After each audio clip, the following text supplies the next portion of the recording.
Welcome to Tamil talkies dot net. இன்றைக்கி நம்ம திரை விமர்சன நிகழ்ச்சியில் கணேஷ் விநாயக் இயக்கத்தில் வெளியே வந்திருக்கிற தகராறு படத்தை பற்றி பார்க்க போகிறோம்.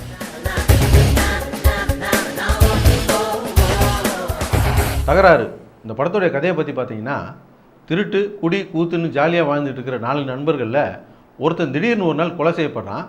தன்னுடைய நண்பனை கொலை செஞ்சது யாருன்னு தேடி பிடிச்சி பழி வாங்கிறதுக்காக மற்ற 3 பேரும் முயற்சி பண்ணுறாங்க. அதில் முதல்ல ஒரு நாள் ஒரு போலீஸ் இன்ஸ்பெக்டர் வீட்டிலே இவங்க திருடியிருப்பாங்க. அதுக்காக அந்த போலீஸ் இன்ஸ்பெக்டர் என்றைக்காக இருந்தாலும் என் கையில் தாண்டா உங்களுக்கு சாவு அப்படின்னு சொல்லியிருப்பான். ஒருவேளை இந்த இன்ஸ்பெக்டர் பண்ணியிருப்பானோ, அல்லது அந்த உள்ளூர்லேயே ஒரு பெரிய ரவுடியை முறைச்சிருப்பானுங்க, அவனும் என்றைக்காக இருந்தாலும் உங்களை தீர்த்து கட்டுறேன்டா அப்படின்னு சொல்லியிருப்பான்.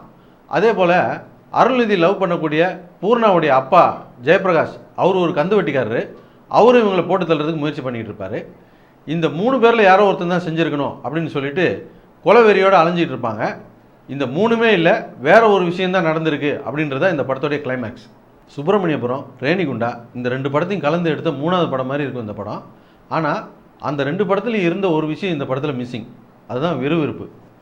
இந்த படத்துடைய கதை அமைப்பை இந்த கொலையை இவங்க பண்ணியிருப்பாங்களா, அவங்க பண்ணியிருப்பாங்களான்னு சொல்லிட்டு ஆடியன்ஸை கன்ஃபியூஸ் பண்ணுறதுக்காக ஒரு ஸ்க்ரீன் ப்ளே பண்ணியிருப்பாங்க. அதனாலேயே இந்த படத்தில் வர்ற எல்லா கேரக்டருக்குமே முக்கியத்துவம் இருக்கும்.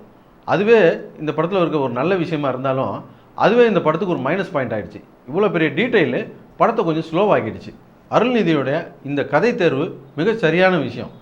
ஏன்னா இன்னும் அவரை நம்ம ஹீரோவை ஏற்றுக்க முடியாத இந்த சூழ்நிலையில் அவரை தவிர இந்த படத்தில் வர்ற எல்லா கேரக்டருக்கும் முக்கியத்துவம் கொடுத்து படம் எடுத்ததுனால நம்மளால் உட்காந்து ரசிக்க முடியுது. அதே போல் படம் பார்க்க வந்த ஆடியன்ஸில் பெரும்பான்மையானவங்க காலேஜ் பசங்களும் இளைஞர்களும் தான் வந்திருந்தாங்க. படத்தில் நட்புக்கு அதிகமாக முக்கியத்துவம் கொடுத்துருந்ததுனால அவங்களாலாம் ரொம்ப நல்லாவே ரசிக்க முடிஞ்சுது. படத்தில் இன்னும் கொஞ்சம் விறுவிறுப்பாக எடுத்திருந்தால் ரொம்ப நல்லா இருந்திருக்கும். மொத்தத்தில் இந்த படம் எப்படி இருக்குது அப்படின்னு கேட்டிங்கன்னா, ஒருத்தன் இன்னொருத்தர் கேட்டிருக்கான், ஏப்பா இந்த தகராறு அப்படிங்கிற வார்த்தைக்கு பெரிய ரா வருமா சின்ன ரா வருமா அப்படின்னு கேட்டிருக்கான். அதுக்கு அவன் பெரிய தகராறாக இருந்தால் பெரிய ரா போட்டுக்க, சின்ன தகராறாக இருந்தால் சின்ன ரா போட்டுக்கன்ட்டுருக்கான். இது ஒன்றும் அவ்வளோ பெரிய தகராறு கிடையாது, சின்ன தகராறு தான், சின்ன ராவே போட்டுங்க, அதுதான் சரியாக இருக்கும். எங்களுடைய நிகழ்ச்சிகள் உங்களுக்கு பிடித்திருந்தால் உடனுக்குடன் கண்டு மகிழ கீழே உள்ள சப்ஸ்கிரைப் பட்டனை அழுத்தவும். எங்களுடைய நிகழ்ச்சிகள் உங்களுக்கு மிகவும் பிடித்திருந்தால் உங்களுடைய நண்பர்களுக்கு ஷேர் செய்யவும். நன்றி, வணக்கம்.